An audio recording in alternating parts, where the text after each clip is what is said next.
Early as 1928, the communists declared that the racial differences among our people constituted the weakest and most vulnerable point in our social fabric. By constantly probing and straining at this one spot, they calculated that eventually the cloth could be torn apart and that Americans could be divided, weakened, and perhaps even set against each other in open combat. We mustn't kid ourselves into thinking that the communists have placed their agitators only into the black communities. They're working both sides of the street. They want hatred, violence, and bloodshed between the races, and they don't care how they get it or whom they use, even children if necessary. Here is a book that I think ought to be in every home library. It's entitled Color, Communism, and Common Sense by Manning Johnson. He joined the party as a young man because he honestly believed that the communists were trying to improve the conditions of his people. He was a dedicated communist, and eventually he rose to one of the highest ranks. But after many years, he discovered that instead they were merely planning to use his people in a bloody revolution to destroy America.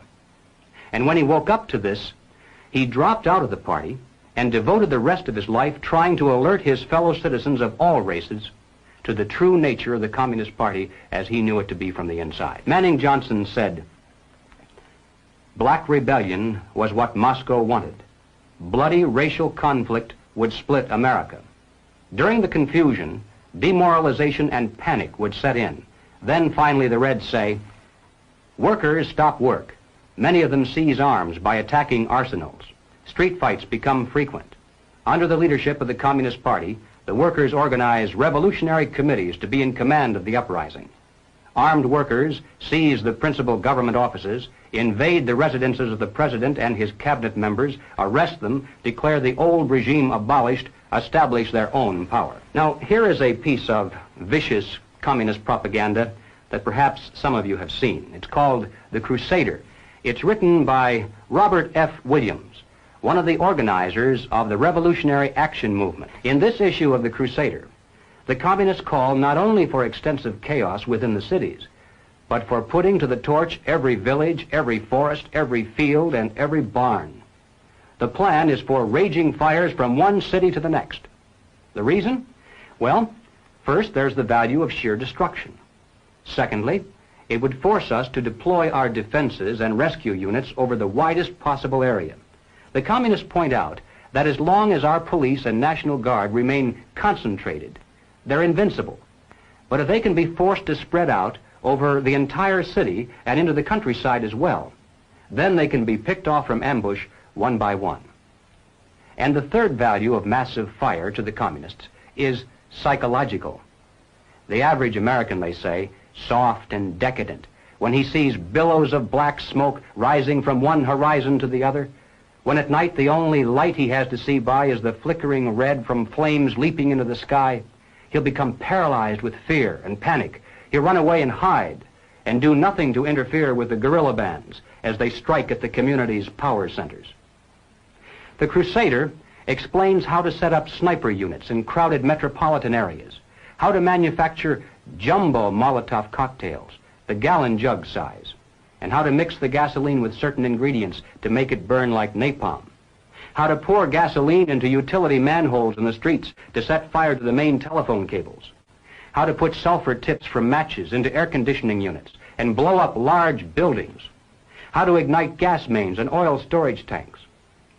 It explains how radio-controlled model airplanes can be used to fly explosive charges over heavily guarded fences into gasoline storage areas or munition stockpiles. It even calls for infiltration into the National Guard units, revolutionaries posing as non-militants for the purpose of getting free military training and for gaining access to critical military supplies and heavy weapons. And then, finally, Robert Williams says this: any all-out minority revolution must create a state of crisis wherein almost all of the male population would be forced to remain in their homes to protect their property and families. The middle class is very large, but it is not accustomed to deprivation and terror. Because of its affluence, it has waxed soft. It has no stomach for massive fire, blood, and violence. The motive force behind its life drive is its endless pursuit of prestige, conspicuous consumption, and sensual pleasure. A few years of violent, sporadic, and highly destructive uprisings will set the stage for the grand finale.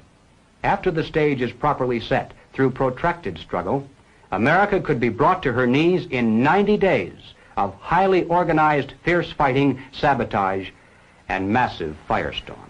Ladies and gentlemen, the plans and preparations for a communist revolution of force and violence are far advanced.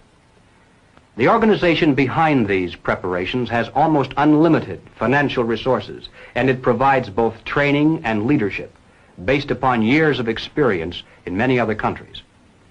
Our enemies are deadly serious about their task, and it's nothing short of national suicide for us to continue to ignore their plans and their progress. The violent revolution becomes of primary value to the communists to the extent to which it can be used to condition the masses psychologically to accept the non-violent revolution, which is offered supposedly as the only alternative.